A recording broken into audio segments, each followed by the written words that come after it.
Hello and welcome back to the Anarchy Garage, and today is a mega day for the E-Type Revenge build because we're going to be putting a 5 litre supercharged engine out of an F-Type actually into an E-Type for the first time ever. And if you're not familiar with this build, this started out as a concept which we found online of a E-Type with a massive body kit and massive wheels on, and completely fell in love with it.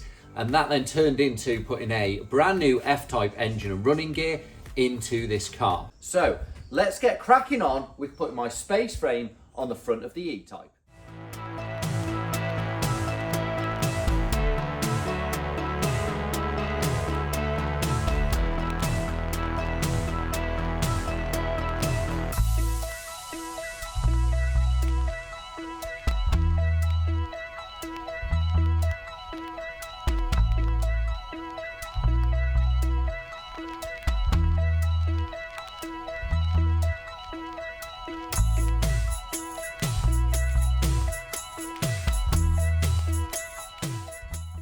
Right then guys, here we go. This is the biggest moment for the E-Type so far because the suspension, the subframe, is all going to go into my space frame in one hit.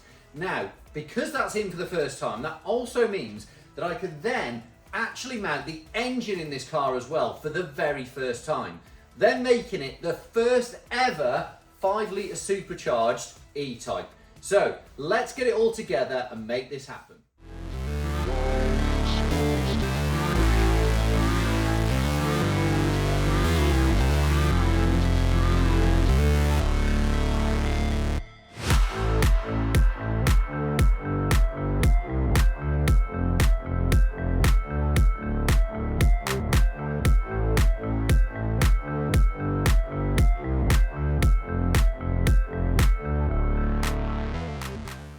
So there we go, the engine is now in the E-Type Revenge. Now this isn't the final location for this because I've got to make the gearbox mount across the back, which is why it's sat tilted forward very slightly, so it's resting on a piece of bar at the back. But if you think about it guys, this is now 5 litre supercharged F-Type engine in an E-Type. And not only that, this now has the suspension and the brakes to be able to handle all that power as well. So it's not like a big engine and the chassis is not going to be able to handle it. So let's get this car up in the air and get that gearbox mount made. Okay guys, I think I have officially gone mad. I have just bought a third Jaguar to crack on with the E-Type Revenge build. Now this isn't just any Jaguar, it is an X250. Now the reason that's important is this has all of the same subframe locations as an F-Type.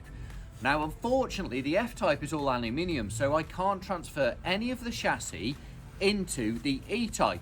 However, if I cut the floor out of this, weld it in the E-Type, the rear end will actually bolt up out of my F-Type. So I'm going to start cutting this up and getting it put into the E-Type.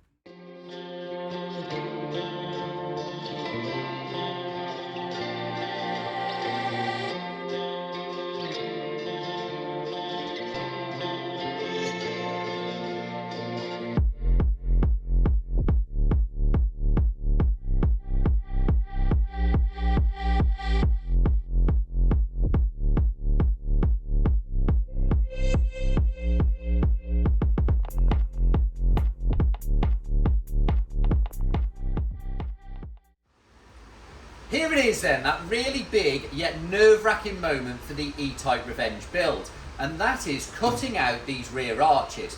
Now, the reason it's really good is it gets rid of all this really nasty filler-filled, rusty outer arch. It gets rid of that completely. However, if you look at the render, which I'll pop on the screen now, it also means that there's a massive cut coming to the car right on top of this wheel arch here. It's in line with the door handle, if not very slightly above, to house the wheels. Now, dimensionally, everything should be right. But once this cut's done, it's completely irreversible. This is something that we don't want to be changing on the car because all of the steel on here is good. We're just getting rid of the bad bit down the bottom here. But some serious cuts are needed to get this with the profile it needs.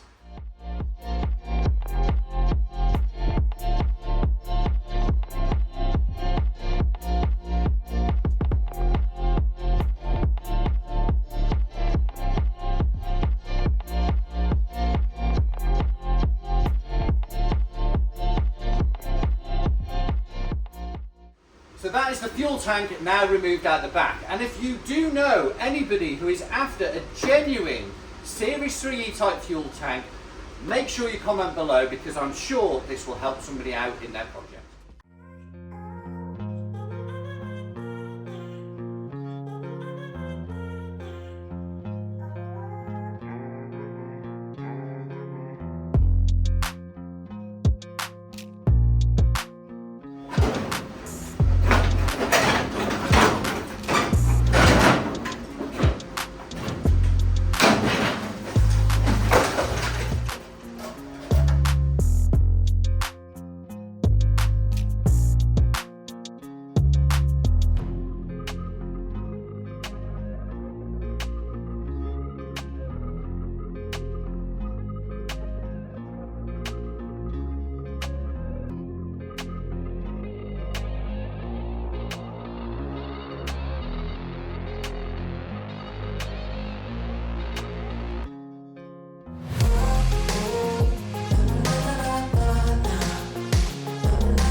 I'm about to start then a really exciting part of the E-Type Revenge build, and that is welding in the subframe to the back of the E-Type Revenge. Now, since I bought this car, it has never rolled, so actually getting it on the wheels for the first time will feel a massive step. So there's going to be loads of measuring ahead of me today, but I think the payoff is going to be well worth it.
There it is then. The F-Type suspension is all welded in to the back of the E-Type. So it's now all independent suspension. It's also got outboard disc brakes rather than the inboard ones that an E-Type would have had, an electronically controlled LSD and all modern running gear. Now if you check out how wide these rear wheels stick out from the body, this was always the intention. The reason I went for the F-Type platform is it was going to give it a massive stance to match the render straight away. But that also means now that I can try on my custom-made wheels by West Forged. So that will actually give us even more width. So I'm dying to try these on. Let's get them bolted up.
So there we go, guys. The E-Type Revenge is outside for the very first time and now sitting on all F-Type suspension and its brand new wheels as well. I think you'll agree this thing looks spectacular, and now I can't wait to get the engine in and get started on the body kit. But that's it for this episode of the Anarchy Garage. See you next time.